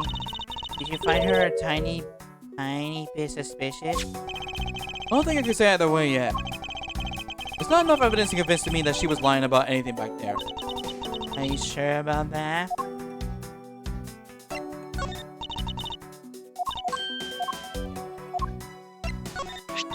Like I said earlier, I was the one answering people's calls while we were refueling Zane. And Mr. Hicks was in his seat at that time. What time was that again? He called around 5 a.m. You were at your seat around then too, you know? I do recall people calling for service at around that time. This turns out to be a waste of time. I must stand firm. I just know that there's a final clue or two awaiting me here in the shop. Wrong one. Oh. So what do you think about what has happened regarding this case? Oh, I don't know. I guess I think you're the killer though, Miss Edgeworth. I can assure you that I'm... Oh, Jesus. I can assure you that I'm here in this shop to prove just the opposite. Yeah, but it was me that got you the permission to look around. You know? So don't forget that, okay? How am I supposed to thank you properly if you insist on falling asleep? Well, if you know what really show you things, you can see that iron for sale over there. Sorry, but you're gonna have to make it do with my word of appreciation.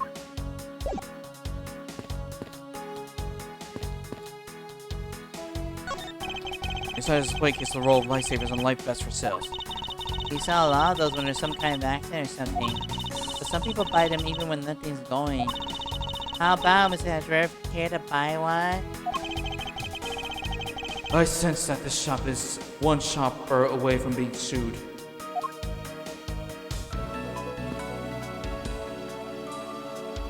Okay, so we're now looking at the... Oh, there are all kinds of luxury name brands merchandise for sale in this display case.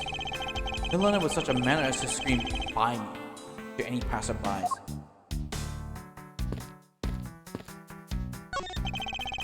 Stuffed toys, just like the one Miss Millie is holding on display here. They're relatively cheap, which explains why they're displayed so haphazardly. How about it, Mr. Edgeworth? You know when you want one too? They're great for when you're stressed. Why do they just stuffed animals abuse when she says that? glass display case doors shatter all over the floor. It looks like there's nothing on display inside either. Wait, actually I think there's something. What's this? A mini captain's hat.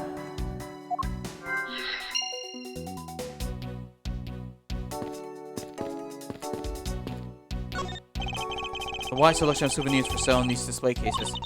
You know what I suggest? Sorry, but I have no intention of buying souvenirs on this trip. Okay, then how about you buy something for me then? As a present. I can't think of a single reason why I want to buy you anything. I had my eyes on that penny for such a long time. Try paying some attention to me when I ask you something, and then we'll talk.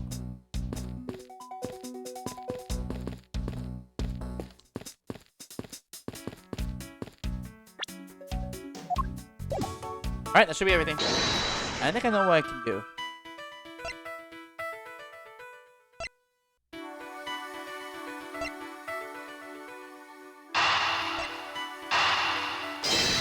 Let's hope this works. The hat probably used to be on the piggy bank's head. Let's have to go and see. I believe this piggy bank was forcibly removed from this display case. Does this mean that the killer broke the glass to get at it? Found at the crime scene. Culprit must have shattered the display case Culprit must have shattered the display case glass to take it. Really? Don't tell me you don't know what things go where in this shop. Well, I don't. Miss Rhonda's in charge of this place. But come on, how should I know anything? It's just that further inspection of this display case is needed.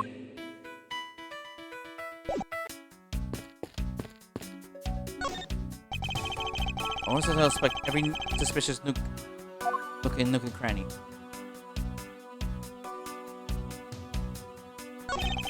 Yugo Airlines related books lying on this shelf. The history of the Go-You Airlines. The future of Go-You Airlines. The 7 Wonders of Go-You. Right on, Go-You Airlines. Working name, Go-You Airlines. Go-You, Go-You, Go-You, Go-You, Go-You. This how makes it very clear that they won't be making top stars list anytime soon. Literally. Same as one portrayed by the sessions around the elevator.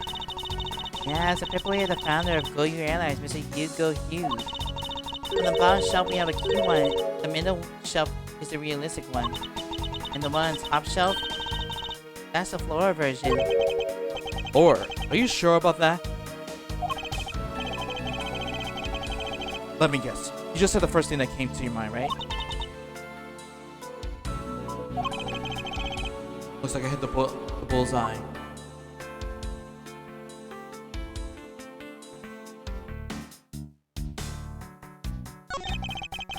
Glass on the door is broken. Perhaps it was the killer who broke it in order to take the piggy bank. It's a bit odd that the inside of the case is so devoid of glass shards. Plus, the glass is broken rather cleanly. Ah! What is it? I touched the glass and cut my finger. It hurts, Mr. Edgeworth, it hurts. Please tell me you can deal with such a minor cut on your own. Do I have anything?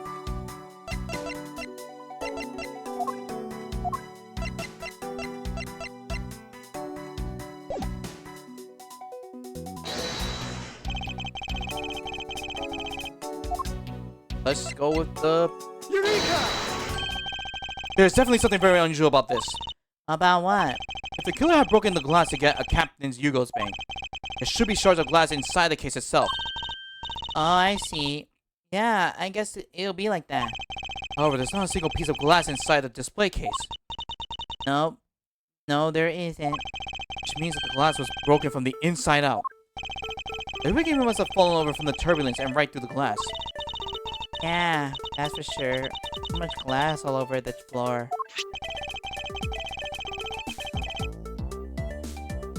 And I'm willing to bet that this hat was knocked off its head at the time too. That's nice. Which leads me to believe the killer took the Captain's Yugo bank from here after the turbulence.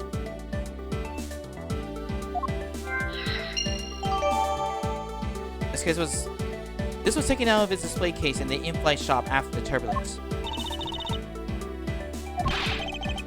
Take your progress on your own time, Miss Millie.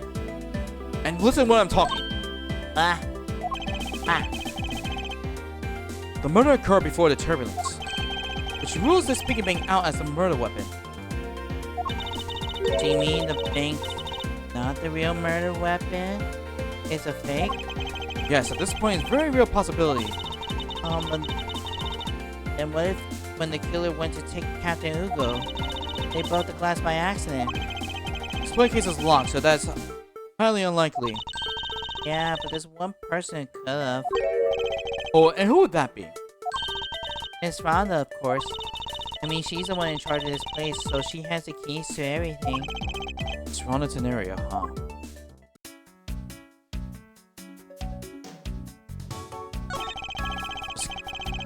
For security, there's a lock on the display case. Miss Millie, if I may ask you about this lock. The one who's in charge of the shop is Miss Rhonda, so she's got the keys to all the display cases. I see. Oh, I bet you want to buy something. You want me to go get the key from her? No, that's alright. That should be... Yep.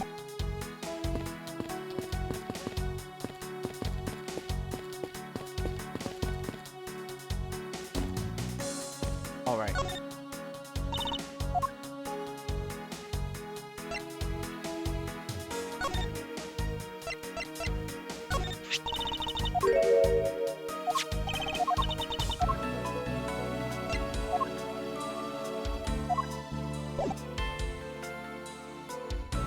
Let's see.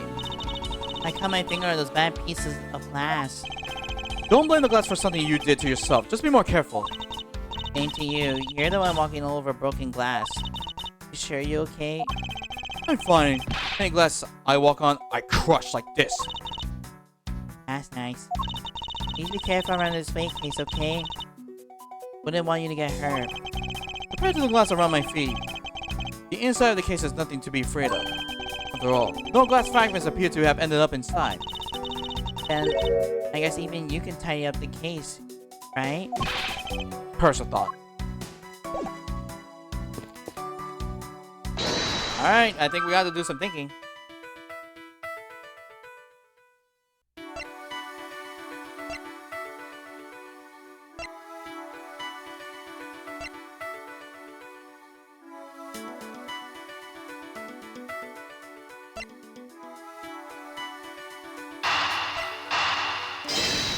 Here goes 9. Okay. Yes, there's definitely something wrong here. Millie, you're asleep. What's it the son yelling? Tell me, Miss Millie. Do you think there's something strange about these suitcases? Oh, well, sure. They're totally ooze strange. Like the color and the such. That's not what I'm talking about. Now pay attention. Oh, you're scaring me. I just had to... Oh, she's not gonna fall asleep. Sorry. These suitcases are lined up a bit too prim and proper.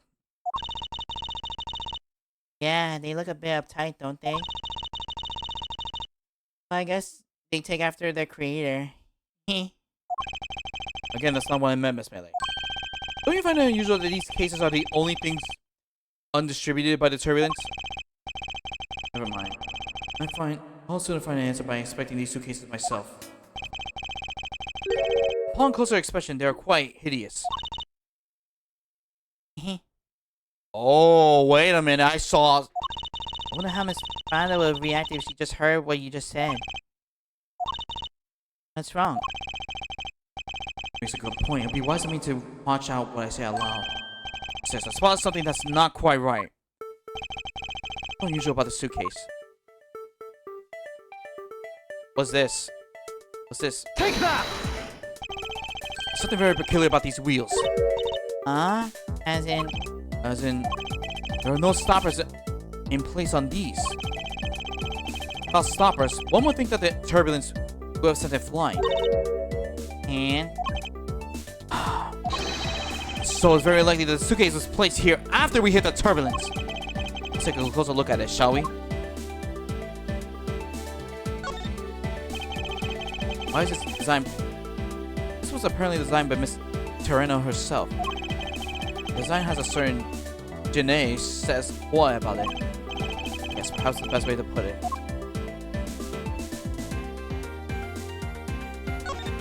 It will appear to be unlocked. Let's take a look at what's inside.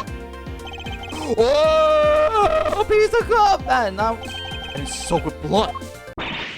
It's blood. It appears as a suitcase. It's very strongly tied to a murder after all. I did not meant to hit that. I honestly did not meant to open that.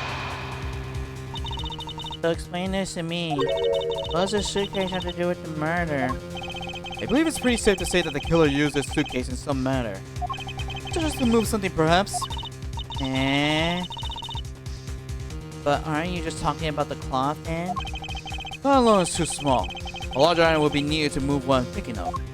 The thing I believe the killer used this suitcase to transport is...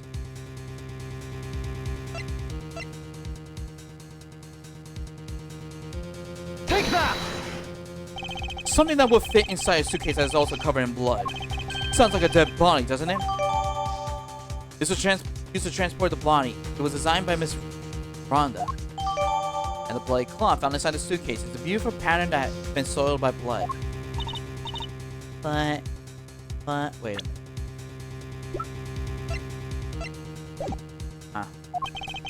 Like this, I say that Mr. Hicks was moved into the elevator from someplace else. Which means that the murder was committed in an entirely different location. are you saying that after moving the body into the elevator, the killer brought the suitcase here and just left it? Exactly. What is it?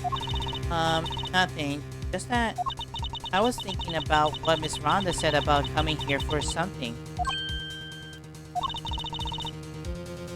Excuse me, Mr. Edgeworth. Excuse me, Mr. Edgeworth. I wanted to give you a bit more time, but I'm afraid I wasn't able to convince the captain. I'm very sorry, Mr. Edgeworth, but the captain feels he has allowed you ample time. He said that he appreciate you if you could wrap up here and return to your seat. I understand his sentiments. However, if I'm not allowed to complete my investigation, the crime scene may be contaminated by the time we land. I must stop, and I insist that I'll be allowed to oversee the preservation of the two sites. Under your supervision, of course. If that's your only condition, then I believe we can accommodate your wishes. I'm here to assist you in any way that I can, Mr. Edgeworth. Sounds like fun. We can camp out and watch over everything together. I found proof that the real crime scene was not in the lounge. I have another evidence to prove myself to be innocent of any wrongdoings. And yet, why were Miss Lily reminding me about Miss Tyrannia? Can't allow my investigation to end here. Truth must come to light.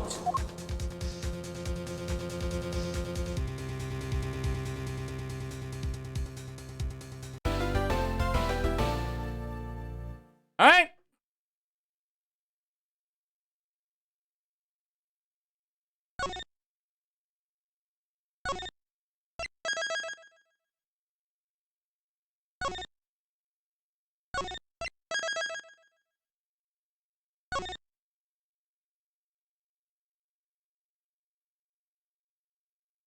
Ladies and gentlemen, next time we continue the investigation.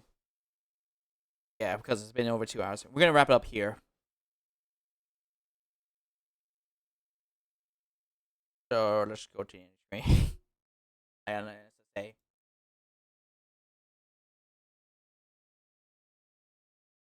Play my music.